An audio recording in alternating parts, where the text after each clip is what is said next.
So Suge Knight has been speaking out about this Diddy situation, doing interviews on the news, and he's been saying just a tad bit too much. And you can tell it's making the news anchors feel uncomfortable because he's revealing some deep, dark secrets about the music industry in Hollywood. Now, when I call these deep, dark secrets, they're not secrets to some of us. A lot of us know about this, but now, mainstream audiences who are watching the news, paying attention to what's going on with Diddy, they're being exposed to a lot of the things that we've been talking about for a while. For example, there's a conspiracy theory that to make it in the rap game, and this goes for the music industry as a whole. In fact, it goes for the entire entertainment industry. But let's just talk about the rap game for a minute. It's been said, the rumor is that to make it as a rapper, you have to do certain things. Like you might get invited to certain parties, like a Diddy party. And if you allow certain music executives, if you allow powerful people, maybe like Diddy, for example, and people way more powerful than Diddy, if you allow them to do certain things to you, they will do you favors. Basically, I don't want to get too graphic here, but if you give up your manhood, if you allow them to take you in some back room and you blow them, or if you allow them to do things with your booty hole, then hey, you might get a record deal. They might give you, more radio spins. They might give you this part in a movie. Or, things like that. And for so long, people have called this a conspiracy theory. Even though it's widely accepted, it's widely known that powerful men in Hollywood and in the entertainment industry will often use their power to get sexual favors from women in exchange for giving them movie roles or, giving them some sort of job. This is something that is widely known and accepted. It's not a conspiracy. We all know that powerful men, and it's not just the entertainment industry, but powerful men in any industry have used their power to get sexual favors from women in exchange for little pieces of power or this or that. We know that, right? Well, the fact is, the same thing goes for men, okay? But it's even darker when they do it to these men, like in the hip-hop industry and stuff, because it's also used as a form of blackmail. For example, they may record videos of you doing this or doing that, and they will hold it over you. And they will make you promote their messages in your music. They will make you support this politician. They will make you do this, do that. They basically turn you into a controlled puppet, because if you don't go along with what they say, either they'll take you down for the crimes they already know you're committing, that they're protecting you from, or they'll expose some of these crazy videos and stuff that they have of you.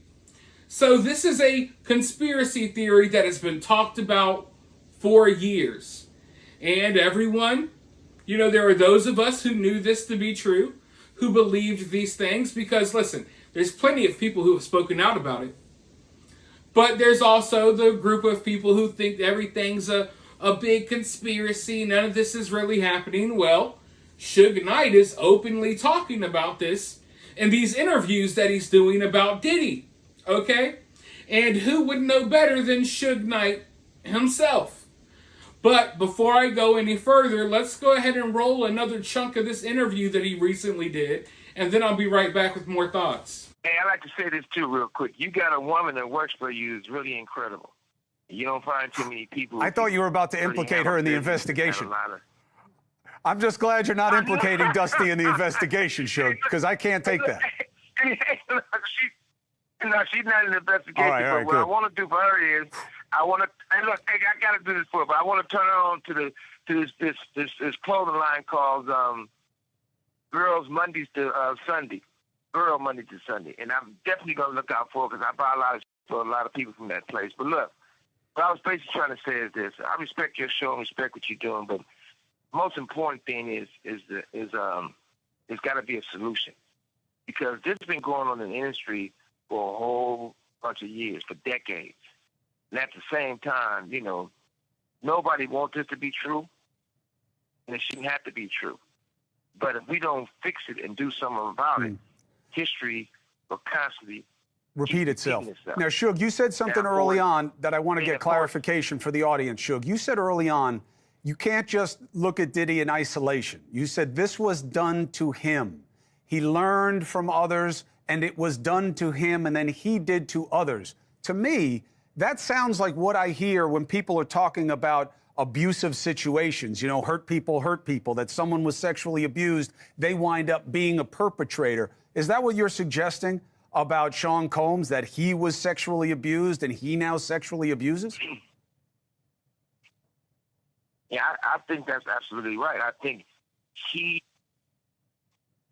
repeat what was done to him.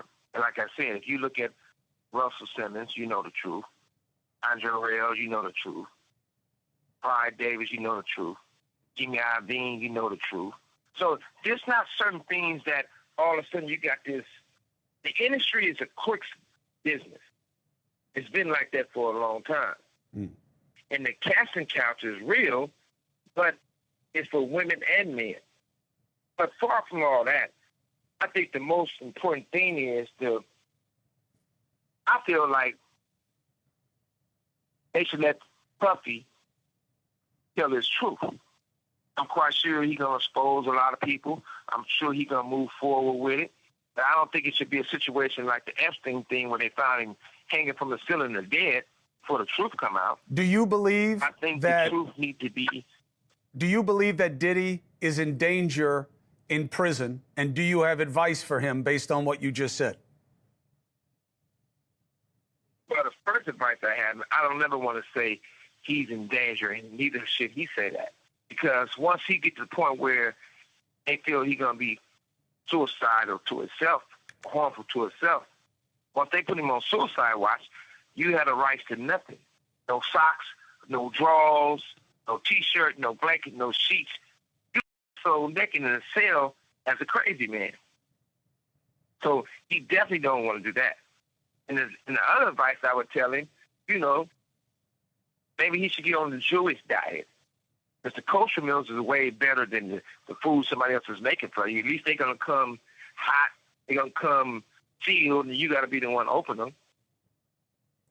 That's very important. What about people trying to hurt him? Go to jail. I mean, one of the things is this. I don't care who you are. Prison and jail is a negative environment. If somebody can do something to them and get a name for themselves, they're going to actually do it. Or they can do whatever they feel they got to do to prove themselves. But we also got to learn. We got to learn from our mistakes. Everything don't have to be a mistake. You got to better yourself. But we all know what we sign up for in life. So if I sign up to be a football player, I knew I'm going to get hit and I'm going to hurt some other too. I signed up to be in the music business and the entertainment business. If you fight for right and being a black man, there's certain things you got to look at for the challenges. If they can't take the money from you, they take you from the money by putting you in prison. That's a fact. In Puffy's situation, he should go and get his time out the way. Not no life sentence. If he can get a lesser time, he should jump on it because he had a great run. I'm in prison right now. I had a great run. So I don't go mad. I don't wake up mad. I've been locked up for 10 years, and I ain't had a bad day yet. And it's a lot of things we can do to help each other, and it's never too late for help. God bless us to have a voice. Let's use our voice. I had told Puffy a while back. I told T.D. Jakes a while back. Come on, collect calls. We can politic. Because one thing for certain, one thing for sure, he's just not going to walk away with one scratch on it. Do you think that Diddy? He can do so. Do you think Diddy knows enough that it's a very delicate balance that maybe investigators will want to know these other names and greatly reduce his exposure to criminality, to time, versus what people would do to keep him quiet? Number one, I've been knowing him a long time, and we was friends. We're not enemies, but we were friends. He's not a dummy, so he's smart enough to work his magic. On top of that, this man right here, he's been involved with the FBI for most of his career. It's not like he don't have no moves. So I don't think nobody should just count him out. I don't think he gonna lay down and just crawl in the corner and die. He probably going through a lot of shit right now because he probably going through a lot of withdrawals for the drugs. But the industry got him on drugs. And see, they do these things to take control. They're not doing, there's nothing wrong with being gay. If you choose to be gay, that's your preference. But they doing this to people for control. It's a power situation. Suge. And they've been having the power of the, yes. I appreciate your perspective on this.